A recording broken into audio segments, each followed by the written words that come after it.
ये प्रेस वार्ता संयुक्त कर्मचारी महासंघ के बैनर तले हो रही है, जिसमें हमारे साथ संयुक्त कर्मचारी प्रदेश के जो महासचिव है हीरालाल वर्मा जी मेरे साथ उपस्थित है और हमारे जो प्रदेश कार्यकारिणी के कुछ प्रमुख सदस्य हैं वो भी अभी हमारे बीच पहुंच जाएंगे। आज इस प्रेस वार्ता का जो मुख्य उद्देश्य है वो बजट को लेके था और बजट सत्र जैसे पिछले कल ख़त्म हुआ, उस बजट सत्र में क्योंकि हम कर्मचारी वर्ग है और कर्मचारियों का प्रतिनिधित्व करते हैं, तो कर्मचारियों की बहुत सी उम्मीदें, बहुत सी मांगें रहती है सरकार से। और जो एनुअल बजट होता है वो एक प्रतिबिंब होता है पूरे साल का, उसके अनुसार ही पूरा सरकार का जो तंत्र है वो चलता है, उसके अनुसार ही कर्मचारियों का जो भी उसको उनको मिलना है वो उस पर निर्धारित करता है। बजट प्रस्तुत होने से पहले भी हम आपसे रूबरू हुए थे, हमने कुछ विशेष चुनिंदा मांगों को लेकर आपके माध्यम से सरकार तक अपनी बात पहुंचाई थी। पिछले कल बजट सत्र की समापन हुआ, आज बड़ा अच्छा लगा। मैं आज इस मंच के माध्यम से एक और जहां सत्ता पक्ष, विपक्ष और सारे जो माननीय विधायक है, मंत्री है और अध्यक्ष उपाध्यक्ष जो भी है, सबको मैं आज बधाई देना चाहता हूं कि कल जिस तरह से बजट में बहुत बड़ा एक सम्मानजनक उछाल, उसको मैं कह सकते हैं कि एक बहुत बड़ी वृद्धि उस बजट में हुई। 70 से 80 हज़ार तक का, हालांकि आंकड़े अलग अलग अखबारों ने, अलग अलग चैनल ने अलग अलग तरह से उसको प्रस्तुत किया है। किसी ने 80 से 90 हज़ार तक का फ़ायदा दिखाया, किसी ने 60 से 70 हज़ार तक का फ़ायदा दिखाया है इस बजट के अंदर। तो वो माननीय मुख्यमंत्री ने एक बात कही कि हम 24 से 26% की ग्रोथ दे रहे हैं, पर जिस आंकड़ों की अगर बात मैं करूं, अगर हम 70,000 की वृद्धि हुई तो भी वो 33% की वृद्धि हुई है। हालांकि ये जब नोटिफिकेशंस आएगी उससे पता लगेगा कि माननीय को जो वृद्धि हुई है उनके वेतनमान और उनके भत्तों में वो कितनी है, पर लेकिन जो भी है हम उसका सम्मान करते हैं, हमें उससे कोई गुरेज नहीं है। मैं ये कहना चाहता हूँ, हम यहाँ किसी का विरोध करने के लिए यहाँ पे इकट्ठे नहीं हुए हैं, हमारा ये उद्देश्य नहीं है। 9 साल बाद वृद्धि हुई है उनके भत्तों में और उनके जो वेतनमान है, निश्चित तौर पे महंगाई बहुत हुई है। अगर मैं प्राइस इंडेक्स की बात करूं, जो इन्फ्लेशन है वो प्राइस इंडेक्स पे निर्भर करती है। अगर 2013 की मैं इन्फ्लेशन रेट की बात करूं तो 10% की इन्फ्लेशन थी 2013 में। हालांकि बाद में ये चीज़ें कम हुई है। 2020 की बात करूं तो 6.17% इन्फ्लेशन थी, 22 में 6.70 थी, 23 में 5.65 थी, 24 में 6.21 थी। फिर उसके बाद 24 दिसंबर से ये घटनी शुरू हुई है, आपको बताऊं मैं। उसके बाद अगर जनवरी 25 की बात करूं 4.31, फरवरी की 3.61% इन्फ्लेशन है। ये है आपका जो कंज्यूमर प्राइस इंडेक्स है।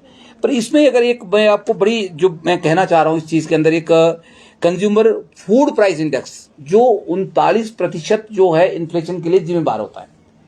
जो पूरी इन्फ्लेशन का 39 से ज़्यादा प्रतिशत हिस्सा है वो है कंज्यूमर का, जो हमारी रोज़मर्रा की ज़िंदगी है। फूड जो हमारा है, फूड प्राइस इंडेक्स जो बड़ा है, उसको मैं अगर कहूँ तो उसमें लगातार वृद्धि हुई है।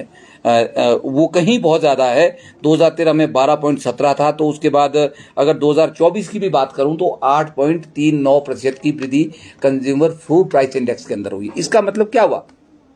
इसका मतलब ये हुआ जो कल माननीय मुझे बहुत खुशी हुई, जो हमारे विपक्ष के नेता जयराम ठाकुर जी कल बहुत अच्छा उन्होंने बात कही।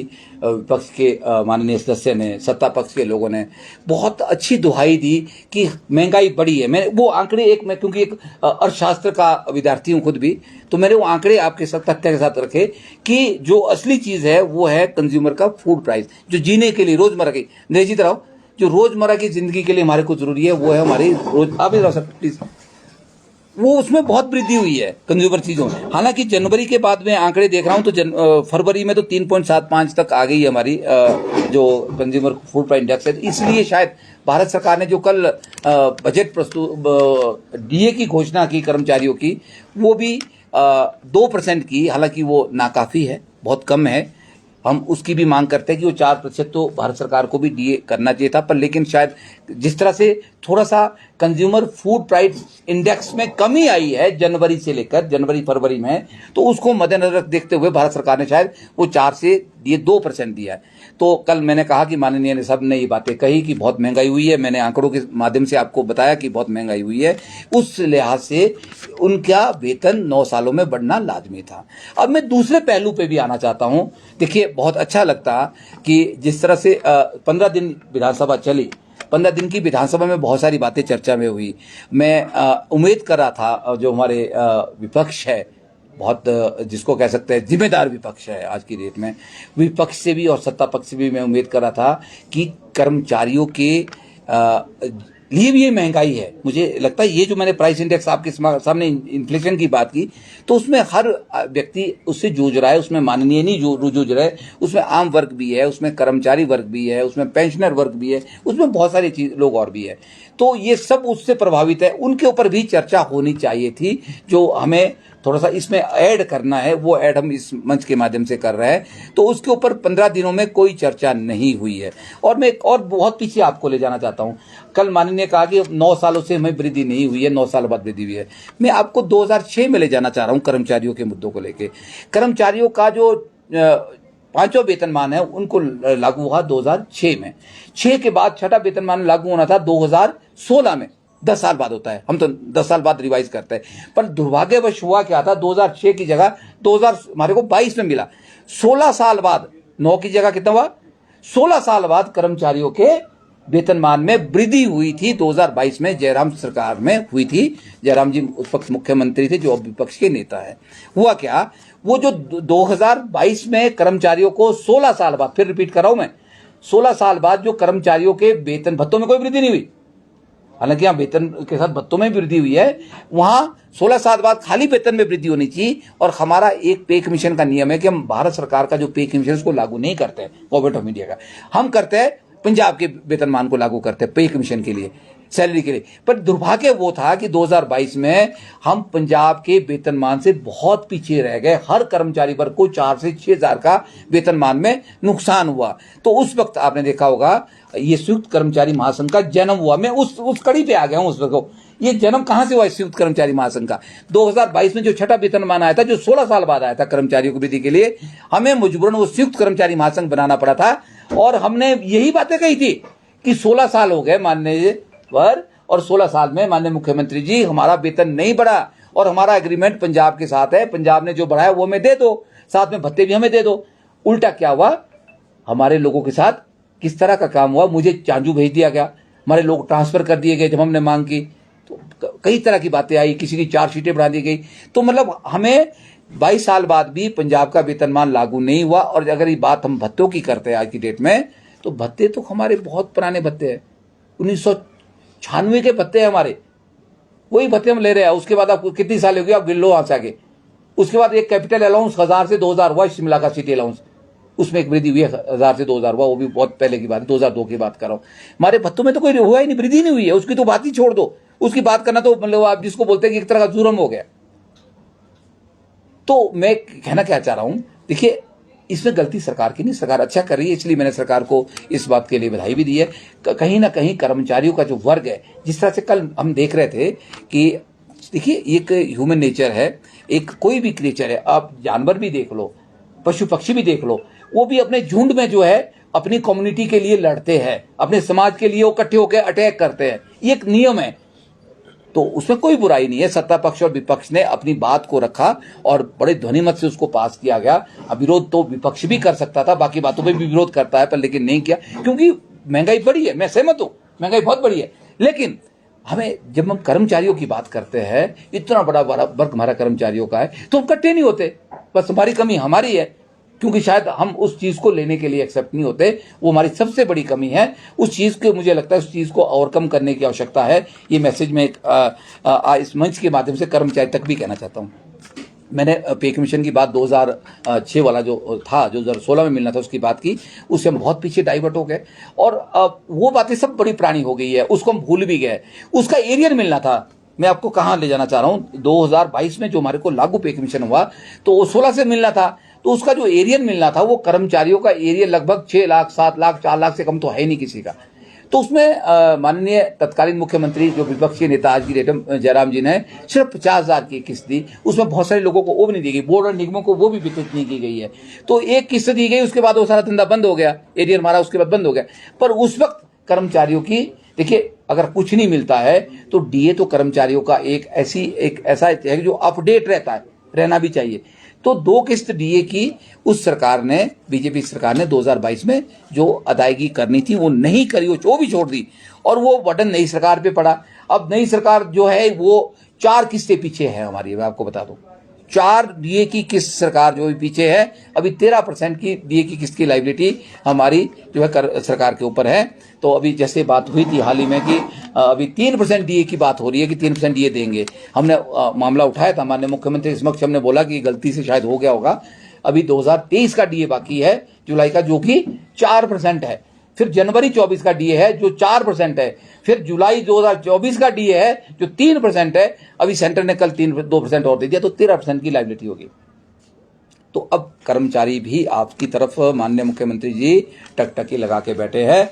कर्मचारियों के लिए भी वही महंगाई है, क्योंकि रात भर जो सोशल मीडिया में चलता रहा, जिस तरह से लोगों ने बात की कि भाई कर्मचारी संगठनों की जवाबदेही है, कर्मचारी संगठनों को भी अपनी बात को रखना चाहिए। तो हम विरोध में बिल्कुल भी नहीं है, हम बिल्कुल समर्थन में है, पर हम अपना पक्ष जरूर सरकार के समक्ष रख रहे हैं कि सरकार जो है कर्मचारियों के जो डीए का भुगतान है, एरियर का भुगतान है, पिछले 2 डीए की किस्तें मिली, उसका एरियर भी अभी तक खड़ा है।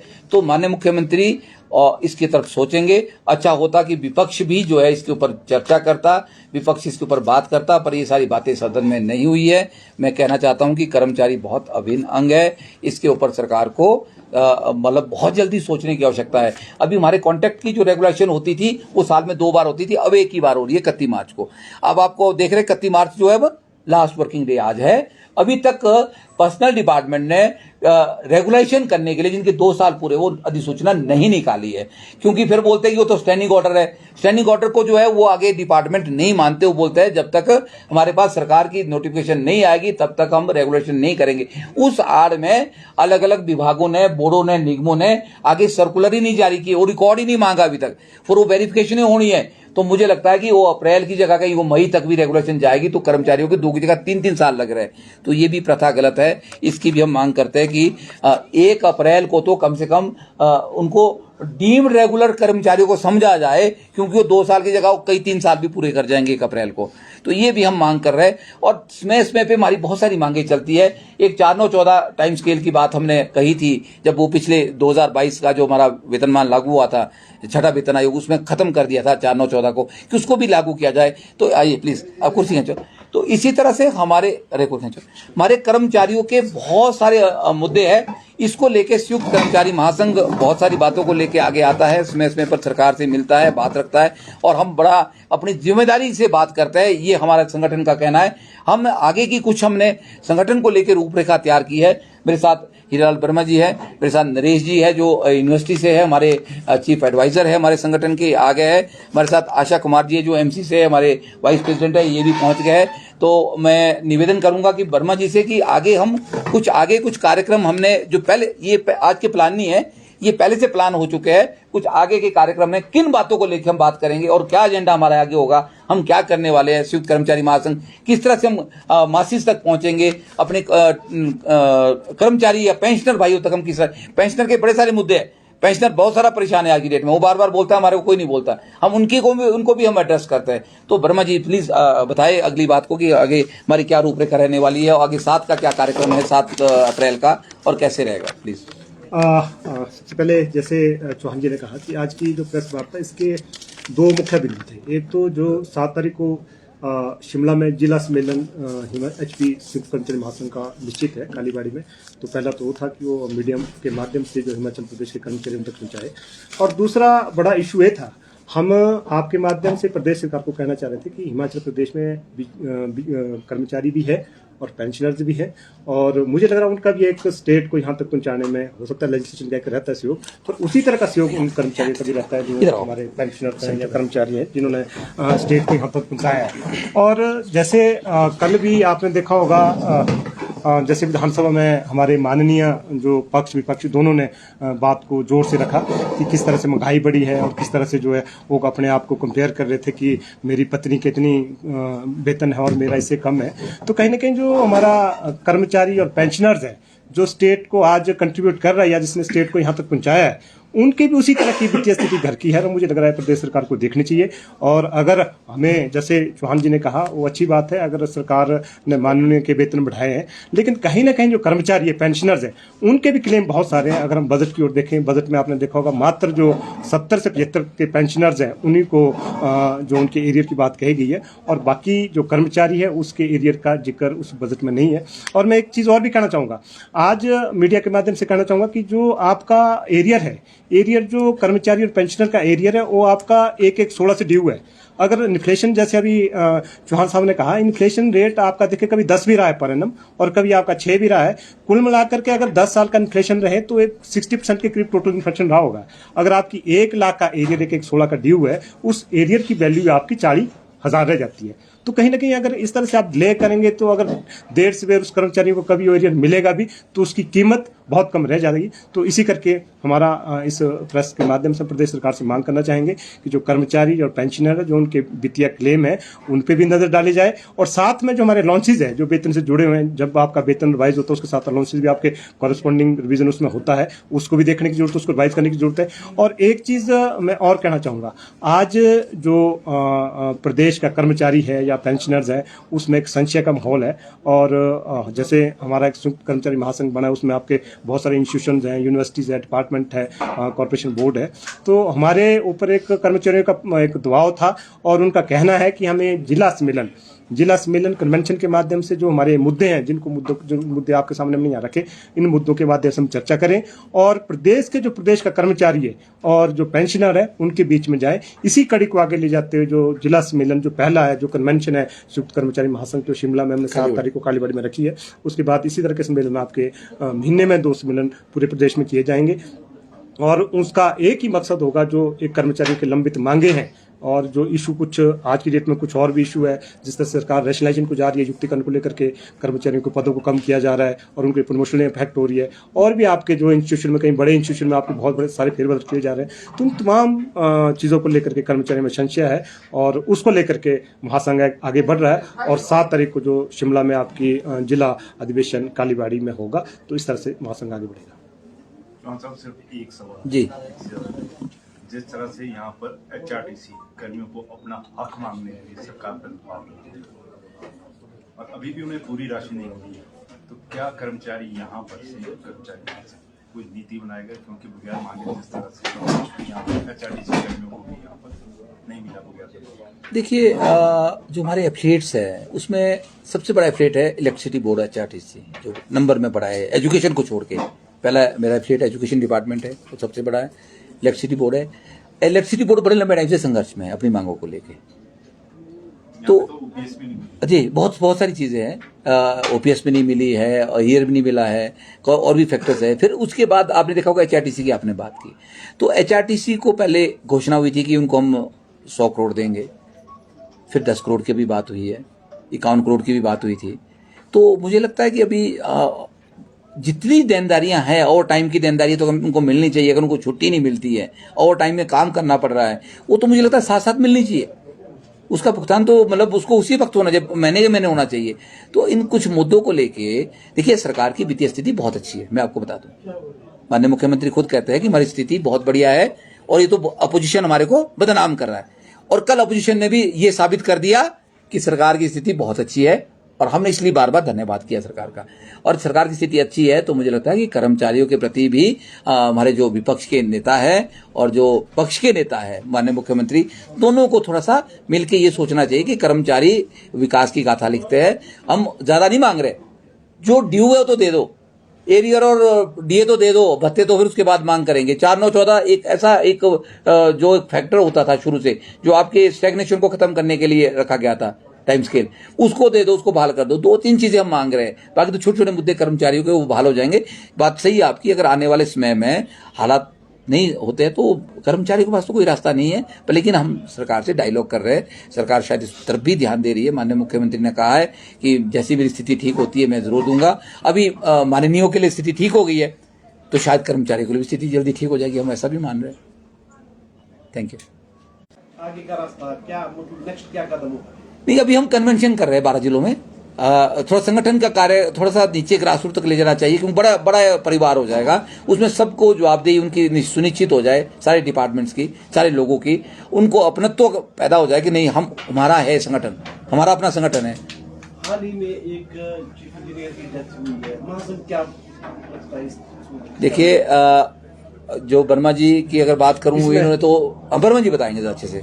इसमें जो हमारे बिजली बोर्ड में विमल नेगी जो चीफ इंजीनियर थे, और इसमें तो हमने भी उस टाइम सरकार को लिखा है और सरकार माननीय मुख्यमंत्री से वार्ता भी हुई है और डिटेल में चर्चा हुई है। और हमारे हिसाब से जो प्रेमा किसी हम कह सकते हैं, जो सर्कमस्टेंशियल एविडेंस है, उस हिसाब से हमें लग रहा है कहीं ना कहीं वो एक इस तरह का उस अधिकारी को विवश किया गया और उसको ऐसे फैसले लेने के लिए मजबूर किया गया।